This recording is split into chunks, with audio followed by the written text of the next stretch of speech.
All right. We're back here on Bring the Juice Radio Row. Today, I got Megan Olivi. You wear many hats. But all of them. The Bring the Juice hats is one of them. We'll make sure you get you one before you leave here. But obviously, you are a known name in the UFC industry at this point. And I know that you've done work with the NFL, other organizations as well. Great personality. Love your demeanor and swag so far too. We're vibing. I love it. It makes things easy on me. But let's just start off. How'd you get to the UFC? Let's start with that. Sure. I mean, I grew up in a combat sports household. Okay. My brother was a very high-level wrestler. He wrestled on Team Foxcatcher, went to the Naval Academy to wrestle. My grandfather was a Navy champion boxer. His brother, my great uncle, was a professional boxer. So boxing and wrestling were just two normal things in my household. Right. And so when I got exposed to the UFC, I remember watching some very early fights, like UFC 50-something. And then I got an opportunity when I was interning to help with an MMA-based show. And I didn't really know anything, but I was of the mindset, always say yes, and there's something to be gained from every experience. And so I did that, and I was like, wait, I get this. It's natural. Yeah, this is my life. And so I loved it. My very first fighter I worked with was Frankie Edgar. Ooh. And he was so wonderful to me when he didn't have to be. That it really made me want to dive in because my brother is almost 10 years older than me. And so I grew up around wrestlers on a wrestling mat my whole life. My earliest memories are jogging on a mat trying to keep up with him during warm-ups. And so it felt very comfortable to me, and it made me care because it reminded me of my brother and the people that I cared about as I grew up. And so it was like one step after another. It feels like for me a very long journey, and I feel like I'm still on it. But we're here now, and it's a really beautiful thing, and I'm very grateful for every second I get. I also want to point out, you were there for the Conor McGregor, Floyd Mayweather fight, mega fight, the super fight of the world. Yep. What was that experience like, just being on the mic for? Yeah, so I actually got to do the world tour with them as well, where we went all different places with Conor and Floyd, and then I was Conor's reporter. My good friend and colleague Heidi Andrade was Floyd's reporter, and it was amazing because it was this weird sporting event that also was kind of a celebrity circus, and you just didn't really know what was going to happen, and it was so fun. It was so fun, and I'm really lucky that I cultivated a relationship with Conor early. He's been so good to me with giving me opportunities for interviews throughout my career, and so I'm super fortunate for that, and to have those relationships turn into those opportunities have been huge and so fun and never to be repeated again. You know what I mean? It's not going to happen again. That's something where I think so cool in the fight game, and the Super Bowl, it's going to happen every year. We know that. Right. You don't know. And being a guy, again, who's a combat sports fan, it's my goal, especially, I don't want to say prime McGregor, but McGregor-Diaz era, okay?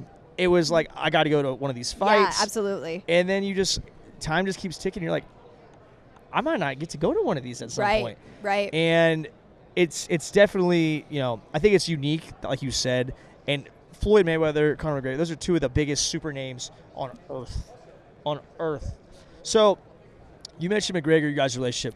Give us the behind the scenes. How is Conor McGregor? What kind of guy is he? He's great. He seems awesome. I have to say, 99.9% of our athletes are great. Yeah. And I think everybody has to turn it on. Even when these cameras turn on, you're probably a little bit more of an energetic version of yourself. Got to. And I think that our fighters, especially the successful ones, they get that about what they have to do.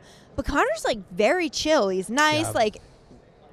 We make jokes, and he seems very normal every time we interact. I mean, sometimes he has a big entourage, sometimes he has no one. Sometimes he's dressed to the nine. The last time I interviewed him, he was in sweats. Right. And so, it can be any of these things, but our athletes, and especially our successful athletes that you see in the media all the time, they're great. They're great because to become a champion or to become a high-level fighter is everyone's goal. But once you have to do that media grind, it is a different level. People don't get it. It is so physically, mentally, and emotionally draining to just do those things all day, every day, and then cut weight, and then fight, that it takes a really special person to do that, and the people who really understand the game are awesome. I can't say enough good things about our athletes. Well, I was kind of saying it earlier, we had a couple people talking about mental health earlier on throughout this day on Radio Row, and two sides of it. One being, okay, people are like, you got to know when it's, ask for help and all these things. And my counter to that was, I'm for sure team mental health should be a priority. But at the same time, some of the reasons, I used football as a reference, but especially for fighters. You talk to a fighter, fighters they are built different. They think differently. Physically, they're differently. Football, you're on a team. Right. Fighter, it's you versus you. Yep. You got this internal battle you're going against, and you're ready to do certain things. But from a mental standpoint of analyzing these guys across the board, what's one trait you think all of them have in common? Let's start with that. I think that they all have self-belief, but Right. I think because of the game and it being an individual sport that is very unforgiving, that self-belief can waver or can grow in different situations. I think to get into the fight game, you're not 100% normal. And listen, I'm married to a fighter. I feel like I can say that. Yeah. But I feel like there's something that you want to prove to yourself or others when you step into that type of world. Totally. And I do feel like in order to fight another human being in a locked cage, you have to have self-belief that you're going to win. And whether that self-belief goes away when you step into competition or whether you don't have it at all during camp, but when that octagon door closes, that you immediately have it. It's different for everybody, but I do think that they're built differently. I just think that what is around the sport and the things that come along with it, that can either bring them up or bring them down. And that's where mental health becomes a huge topic for us in the fight world as well. Megan, as you prepare for a fight's coming up and you're locked in, you're working this fight. What do you do to start locking in? Because I can imagine, just like anything, being in that environment, the adrenaline, the juice, it starts. There's a tingle. There's a buildup. There's a buildup. So what's your preparation? Our preparation is almost like never beginning and never ending. It's just kind of an everyday thing where you're just trying to stay on top of stuff. Look at everybody's social media. Who's competing that week? You want to keep a closer eye on them. Read everything you can. Watch everything you can. Talk to our colleagues about it. Hey, we'll have these conversations about matchups or, this person told me this in the elevator, whatever. But for the actual fight itself, our days are very long. Yeah, I can imagine. And, the athletes step in there for 15 or 25 minutes. I will arrive at 11 a.m. and I'm not leaving till 11:30 p.m. after my last interview or whatever, sometimes even later than that. And so for me, it's about learning to conserve energy where I can, getting up in those moments where you deserve to get up. But there are times that John and I will text or the group of us will text and be like, oh my God, I'm so tired.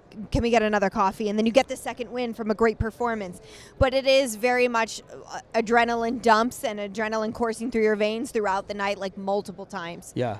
Do you wake up Sunday morning just absolutely gassed then? Yeah, I have a hard time falling asleep Saturday night, and then Sunday morning it's almost like I'm hungover and I don't drink. Yeah. So I'm just I can't imagine if I did drink what it would feel like because I get gosh. so tired. Yeah, it's a lot. Out of all the fighters that you've talked to, what are some traits that you've used to make?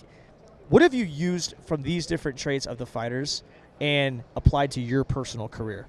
I think you're around them so much. Yeah, for me, I'm lucky because in my own household, for years I watched Joe just do the work every day, and and be grateful for the opportunity to do the work, and so that's kind of how I approach it. And it is to watch an individual fight somebody else, and they could just be having a bad day, but they still have to go out there and fight, or something happened in their personal lives that you don't know about, or whatever. They might be sick or injured. Doesn't matter. You're fighting it doesn't matter. You are fighting on this day, and so I think that's kind of the mentality that all of us try to take. Is it doesn't matter what's going on. It's our job to elevate the athlete, to elevate the platform, and we do whatever we can there. And it's been a really nice example. And when you're backstage and you see these athletes giving their all or fighting for other reasons, it makes you want to give more as well. What about the UFC as a whole? Getting to work, with Dana, work with all these guys. How's that to have that be your company that you work for? It's unbelievable. I can imagine. It's funny because one of the biggest questions I get is what's Dana like as a boss? And it's use Dana as a boss. You know what I mean? It's the fact that we could pull off what we did during COVID because of the ingenuity of our leadership, having Fight Island that people started laughing at when they heard about it. And then we're awesome. Hey, we're the only sporting event. And then everybody tuned into our fights from Fight Island and they were like, this is amazing. I was getting messages from sports broadcasters around the world asking how we did it. How are you safe? How are you doing this? How are you doing that? It was amazing and it got the world's attention. Yeah. And that was because we weren't going to stay in this box. We thought outside the box. That's because of our leadership. I mean, all the way back from the Fertitta days when they were figuring out how to do things, how to promote things, and Dana and the creativity there, the creativity of everybody. We call it the second floor because they're on the second floor of our building. But the leadership there is always trying to figure out how to make it work. And then our athletes are the ones that show up, and they are the ones who put it all on the line to entertain the masses regardless of what else is going on. The sacrifices they made during COVID to get there for the world to watch were unbelievable, and I don't think a lot of other athletes would be able or willing to do it, but they did it. They stepped up, and they deserve every accolade they get for it. That's so badass. Yeah. I love that. Yeah. I don't know if you have one or not, but do you have any favorite fighters? I mean, Joe B, obviously. Right. I mean, I wouldn't say that I necessarily have favorite fighters, but I will say that Ronda Rousey, very much like a Conor McGregor, for me was one of my favorite people to ever work with. Yeah. And I feel like I owe her a debt of gratitude. She liked working with me, and so I got to work with her more and more. It gave me platforms that I probably wouldn't have been on. I got to go to Saturday Night Live with her. I was the only one that got to cover her hosting gig there. I mean, for me, that's life-changing. I don't know if I'll ever go to Saturday Night Live again unless I'm buying a ticket to sit in the crowd. I've never been. Right, exactly. And so, to have those opportunities because I did my best and I tried hard and treated the athlete with respect and care and admiration. Huge. To have it reciprocated with one of our biggest stars that's ever fought in the octagon, that for me will forever be life-changing. And she is like super funny. She's so chill. She's so cool. Like Ronda is awesome. She seems awesome. Yeah, she really is. And so I will say her. Anything else you got for me, Megan? Oh my God, I don't know, but I hope everyone has a great time in Las Vegas. Yes. Not too great of a time. I hope you see all the other things that the city has to offer besides the Las Vegas Strip and the rowdiness. We have some of the best food in the world, and I hope you get to experience some What's of a good dinner spot I should go to today? Okay, well, here's the thing is I love Spring Mountain. That's our Chinatown, and that has some of the greatest food you will ever have. In my life. Yes, okay. Truly. Open till like 3 a.m., most spots. And it is where the chefs of the fine dining on the Las Vegas Strip, where they all go to eat. So highly suggest Spring Mountain. Okay. Late night spot, I love Ichiza. There's some great soup dumplings out there that I love. Somi for dessert. Ichiza also has this amazing honey toast. So I'll write you a list. I need the list. Okay, I need the list. I got you. Megan, I appreciate your time. Couldn't be more excited. And then, obviously the big announcement coming up eventually is going to be UFC 300, right? The amount of times I've been asked about this today. I'm not asking. No, just from people passing, like that I've walked by. They're like, do you know what's happening in 300? Like, no, I wish I knew. I know. I wish I knew. That's crazy. And I can't wait to know. And I just hope that everyone is receptive to whoever it is and that they also understand they're stepping into a really big spot on a very big card with less than a long notice. You know what I mean? Like, it's not What's that the date far away. It's April, right? Yeah, the middle of April. So we're basically about 2 months out.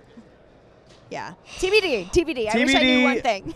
Megan, appreciate you coming on Bring the Juice. We'll be sure to collab you on the gram. Sounds great. Got to get you a hat. And, love it.